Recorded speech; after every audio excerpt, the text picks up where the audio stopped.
ইরানের ক্ষেপণাস্ত্র হামলায় কাঁপছে পুরো ইসরায়েল। দেশটির নেভাতিম ও ওভদা ঘাঁটি সহ বেশ কয়েকটি গুরুত্বপূর্ণ স্থানে বিস্ফোরণের খবর পাওয়া যাচ্ছে। বিস্ফোরণগুলো এতটাই ভয়াবহ যে গোটা ইসরায়েল কেঁপে উঠছে। এমন পরিস্থিতিতে যুদ্ধজাহাজ সহ ইসরায়েলের পাশে দাঁড়িয়েছে যুক্তরাষ্ট্র, বসে নেই তেহরানের মিত্রদেশগুলো। এই দুঃসময় ইরানের পাশে দাঁড়িয়েছে বিশ্বের দুই পরাশক্তির দেশ চীন, রাশিয়া সহ তুরস্ক। আরো বিস্তারিত শেখ ফরিদের প্রতিবেদনে। ইসরায়েলের হামলার প্রতিশোধমূলক পদক্ষেপ হিসেবে শত শত ক্ষেপণাস্ত্র হামলা চালিয়েছে ইরান। এই হামলায় ইসরায়েলের নেভাতিম ও ওভদা ঘাঁটি সহ বেশ কয়েকটি সামরিক স্থানে ক্ষেপণাস্ত্র হামলা চালিয়েছে আয়াতুল্লাহ বাহিনী। এমন হামলার ভয়ে এক রাতে 5 বার বাংকারে লুকান মার্কিন রাষ্ট্রদূত মাইক হাকাবি।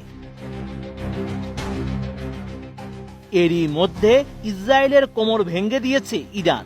ইসরায়েলের আয়রন ডোম প্রতিরক্ষা ব্যবস্থাকে ব্যর্থ করে তেল আবিবে অবস্থিত প্রতিরক্ষা সদর দপ্তর গুড়িয়ে দিয়েছে তেহরান। এমন পরিস্থিতিতে ইসরায়েলকে সাহায্য করতে এগিয়ে এসেছে যুক্তরাষ্ট্র। মার্কিন গণমাধ্যম ফক্স নিউজ জানায়, ইরানের ক্ষেপণাস্ত্র হামলার প্রতিক্রিয়ায় ইসরায়েলকে সহায়তা করছে যুক্তরাষ্ট্রের সামরিক বাহিনী। এরই মধ্যে পূর্ব ভূমধ্য সাগরে মোতায়েন করা হয়েছে মার্কিন নৌবাহিনীর দুটি ডেস্ট্রয়ার। এর একটি ইউএসএস সুলিভান্স, অন্যটি ইউএসএস আর্লেই বার্কি। এরই মধ্যে মার্কিন বাহিনী প্যাট্রিয়ট PAC-3 এবং থার্ড ব্যবস্থার মাধ্যমে ইসরায়েলের দিকে আসা ইরানি ক্ষেপণাস্ত্র প্রতিহত করতে সহায়তা করছে।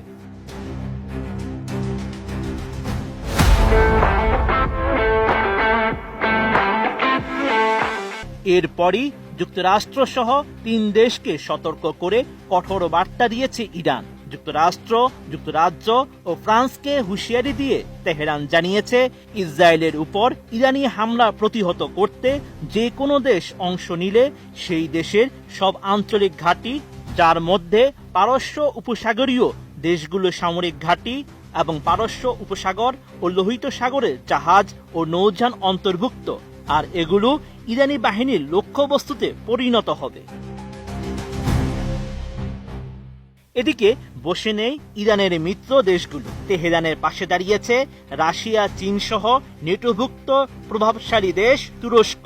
ইসরায়েলকে হুঁশিয়ারি দিয়ে চীন জানিয়েছে, যত শীঘ্র সম্ভব সংঘাত থামান এবং ঝুঁকিপূর্ণ সামরিক পদক্ষেপ নেওয়া থেকে বিরত থাকুন, কারণ সংঘাতকে আরো বাড়তে দিলে পুরো মধ্যপ্রাচ্যে তা ছড়িয়ে পড়বে এবং এর পরিণতি হবে ভয়াবহ। ইরানে হামলা অগ্রহণযোগ্য ও উস্কানিমূলক বলে জানিয়েছে রাশিয়া। মস্কো জানায়, ইসরায়েলের এই হামলা বিনা দোষে হয়েছে এবং এটা জাতিসংঘের সনদ লঙ্ঘন করেছে। ইরানে হামলা চালিয়ে মধ্যপ্রাচ্যে অস্থিরতা ও উত্তেজনা আরো বাড়াচ্ছে ইসরায়েল। অপরদিকে ইরানের পরমাণু কর্মসূচিতে স্বচ্ছতা ও সমাধানে ওয়াশিংটন ও মস্কো যে আলোচনার উদ্যোগ নিয়েছে তা ব্যাহত হয়েছে বলেও উল্লেখ করেছে ক্রেমলিন। এর আগে ইরানের উপর ইসরায়েলি হামলার কঠোর ভাষার নিন্দা জানিয়েছে তুরস্ক। এক বিবৃতিতে দেশটির পররাষ্ট্র মন্ত্রণালয় জানায়, ইসরায়েলের পদক্ষেপগুলো প্রমাণ করে তারা কূটনৈতিক উপায়ে সমস্যা সমাধান করতে চায় না। এটি ইসরায়েলকে আরো বড় সংঘাতের দিকে নিয়ে যেতে পারে।